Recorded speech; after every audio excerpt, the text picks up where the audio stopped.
What's going on? Matt O'Leary here, back with another vlog. We have a lot to get into today. It's gonna be a busy day of production here at Matt O'Leary NY. Let's go. Actually, first, before I start editing, I got these. You might have seen it already if you've seen the main channel.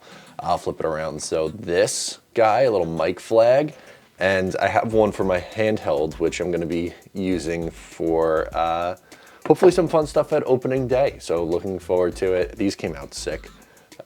Can't wait to get things started with it, and let's get into it. Okay, now I'm ready to edit. Okay, so I'm cutting up Exit 16 West. We had a special guest on, Jake Ellenbogen, and well, he compared John Franklin Myers to, he also covers, here's my hint. Jake also covers the Rams, and he compared John Franklin Myers to someone very, very good on the Rams defense, and that 1000% had to be clipped. I'm clipping it right now. I'm posting it on TikTok. I'm posting it on IG, so if you know, you know. How about that? All right, we got one on the Patreon. We got 10 predictions for the rookies in 2022.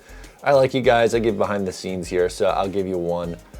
Sauce Gardner will have 4 interceptions. The last player on the Jets to have 4 interceptions in a season was Tremaine Johnson, who was awful, but that was in 2018. So it's been a little bit, but I think Sauce Gardner has 4 interceptions. And yeah, so check out the full list on Patreon for bonus content over there.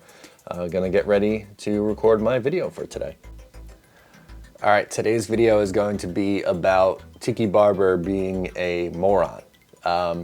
Yeah, I'll play the clip, but he is so misguided on Zach Wilson. It's just unbelievable. Isn't the narrative what we pay attention to? And the narrative around Zach Wilson is that he's hanging out all the time at the Rangers games. He's at the Yankees game. Maybe it was a Mets game. I can't remember. He's everywhere.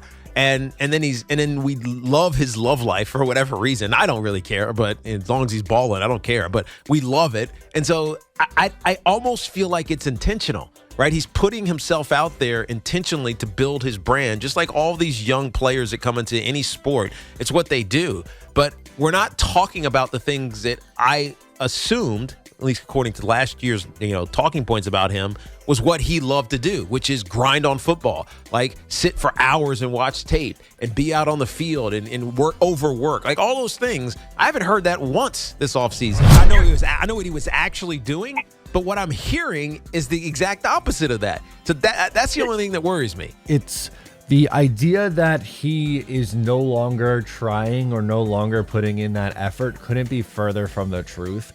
As what was the biggest story from the offseason with Zach Wilson?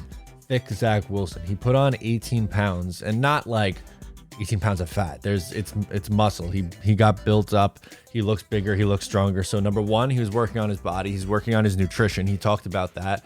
He has a workout regimen, and he is a personal chef or a nutritionist working with him to get his diet right. So he's putting in the effort for his own physicality. He also flew around the country to individual teammates to work with them. He went to Braxton Berrios down in Miami. He went with Corey Davis down to where he is located. So Tiki Barber couldn't be any more misguided with that take. And it really just took, 15 seconds of research to find that. Like, I don't know, check his Instagram and you would have found it a post less than an hour or 24 hours previous about him spending a weekend with his teammates doing a training session.